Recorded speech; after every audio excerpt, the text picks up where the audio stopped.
So this was on my mind to talk about this morning about why I don't finance my vehicles, or why I haven't in almost 20 years financed a vehicle.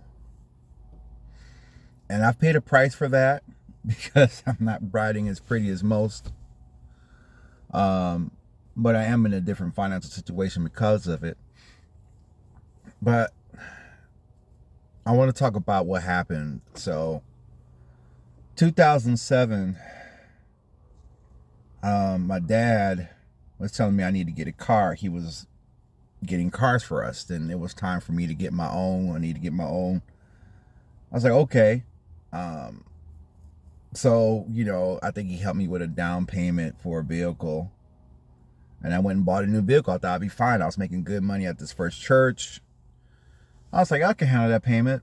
And I didn't really know about percentages, and I didn't know about what happens if you can't make payments. And I had a lot of trust for my job. I just thought that, okay, I got a job and it's always going to be there.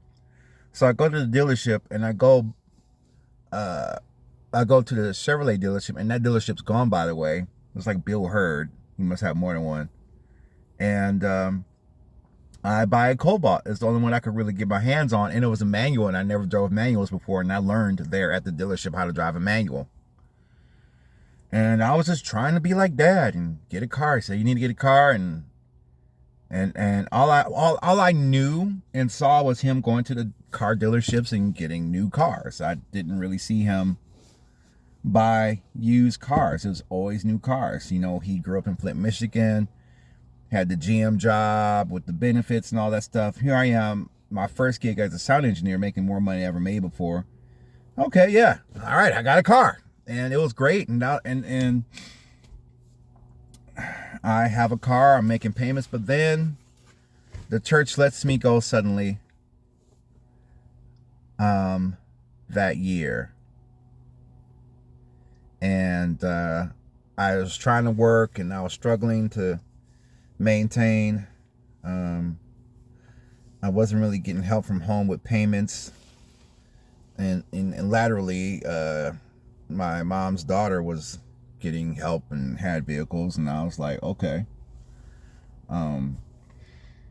2008 rolls around, and the car gets repossessed.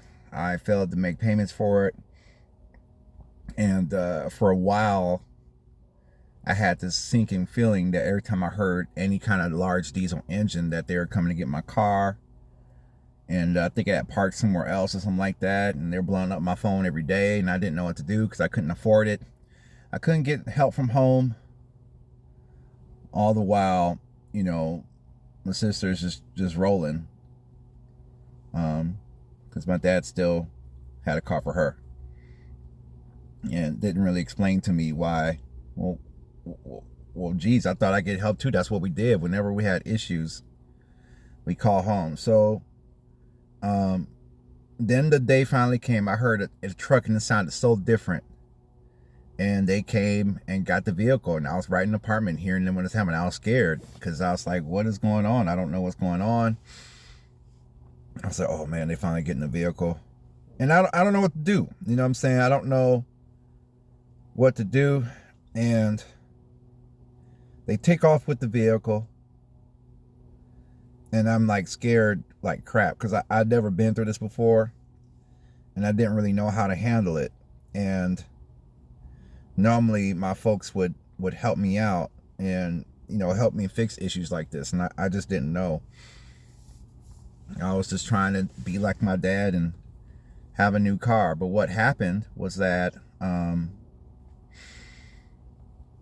the car was taken. I was calling them, and the person on the phone was not nice, and it was real mean, and they wanted like an astronomical amount of money for me to get my car back, which I couldn't get a hold of.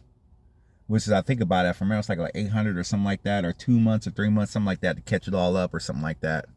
Because I was behind, because I was struggling to work after I got let go from the church, and I was trying to find more work in the field, and it didn't work out. And at the end, long story short, at the end of the day, there was no one there to come save me or bail me out. The car was gone. I was able to get to it and get my stuff out. And I didn't have a car for a while. And I took the steering wheel cover. I don't even know where that steering wheel cover is at now. And I hung it on the wall to tell myself to never finance a car again. Why? Because I don't trust a job to be there at the time when I needed to be the most. It was a very hard experience, and I didn't really know how to process that because, one of the first times where I really needed help from home, I didn't get it. It wasn't even like I was prepped for it. Like, hey, will you get this car? It was never really clearly explained, like, okay, this is all you, and we're not going to help you. And it hurt. I eventually did get help from home. My grandparents had already passed, and they had a Roadmaster. This is 2008, and I'm calling home and trying to get my dad to fix it up, and I guess my dad's doing what he can and to fix it up as he can. It was a car, rusted Roadmaster, 90s, 92 Roadmaster. It leaked oil. The steering was broken down on it. I was surprised I haven't got it down here. It had mildew in the headboard. It would leak. There was a rusted hole in the bottom of it. It was not taken care of. And, he did what he could to fix that up. And at the same time, I'm trying to go finance another car. It's like, okay, I got money. Maybe I can finance another car or something, And I just had this really icky feeling dealing with these dealerships. And next thing you know, I'm driving back from Michigan to Atlanta, Georgia in a 1992 Roadmaster that leaked oil. Didn't have AC. I made it a fun thing though, but it was a mess. I was like, okay, I guess I got a car. I can keep moving. And that day, the day I drove down from Michigan to Atlanta, was the day Michael Jackson died. And since then, every car that I've owned has been cars I bought for cash. The first car I got for cash, my dad helped me out, but he helped me out a lot less than he helped his daughter. And I didn't know what his thinking was. I was like, because he gave me some money and said, do whatever you want to do with it, but didn't tell me that there was a limit and I needed a car, and I just wasn't guided. And it was so frustrating to me because when I asked him, well, why didn't you tell me that I wasn't going to get it? I was still dependent on my dad more than I probably should have been, but I didn't know how not to be dependent on him. And I remember saying something to him. It's like, well, I guess I don't want to get anything from you anymore. He said, don't say that. So it's like a dual-edged sword. You're telling me, to not say things or come at you like, well, I don't want you for anything else then. And then when I need something else from you, like if I knew that he wasn't going to be able to help me out the way I needed him to, I would have moved differently. But I didn't know. And I was just so dependent. And also on top of that, I was following the example that I saw that was set forth from his daughter. And I thought that the help would always be there. And it was not explained. I just had to experience and go through it. And how the situation, how it made me felt, I couldn't talk about that because when I talked about my concerns, he wouldn't listen to me talk about that. And a lot of our relationship and the family structure revolved around cars. It was the whole GM, go to the plant, get cars, here you get a car, I'll take this and that, and he just bought cars and he didn't really talk to me about financing vehicles. We didn't talk about interest rates. He just said, you need to go get a car. So I think the intent was good, but the educational part of it was wrong. to be able to say, okay, I know you're not working at GM like I am, so we got to move a little different. That wasn't the strategy, and I didn't know, and I was just so dependent more than I should have been, and I didn't know. So fast forward to now, I want a newer car, and I could slap a down payment now, right now. I could slap a nice down payment on a vehicle right now. But I'm a little leery about financing. I don't know if I trust this job like that. I want a RAV4. I printed up a picture in my bathroom of a RAV4. Because since 2007, 2008, I've never owned a newer car. It's always been like 10, 13, 14 years old. HHR right in front of me, the Impala that burned down, the Cobalt that I lost, and I'm in a Toyota Camry.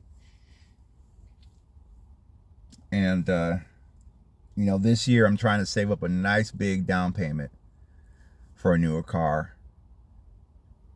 And hopefully it'll get the payments down to where they're reasonable. Because when I bought the Cobalt, the payments were like almost $500. But I was making such good money at the church, and my expenses were so much lower, especially rent was lower, I could make it happen. But now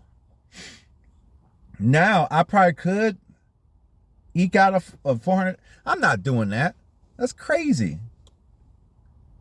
On top of that, the interest rates, and it doesn't even matter that my credit score is good. It's just,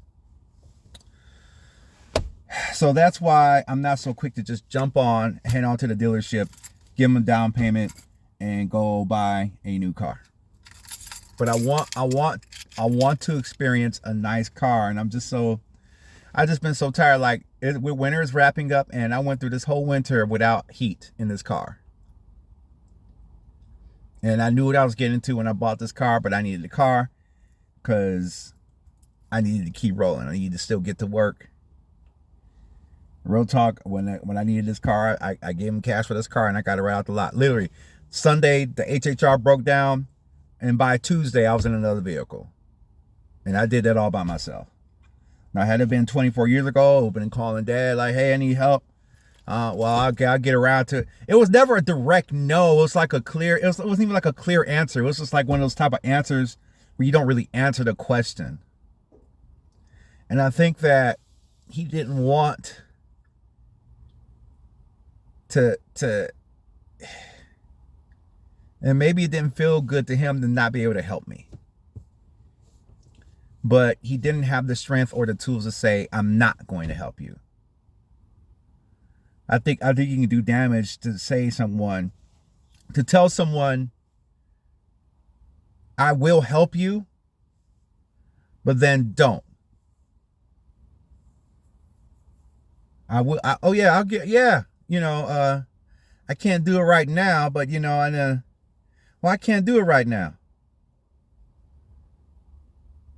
Well, when can you do it? I don't know, son. So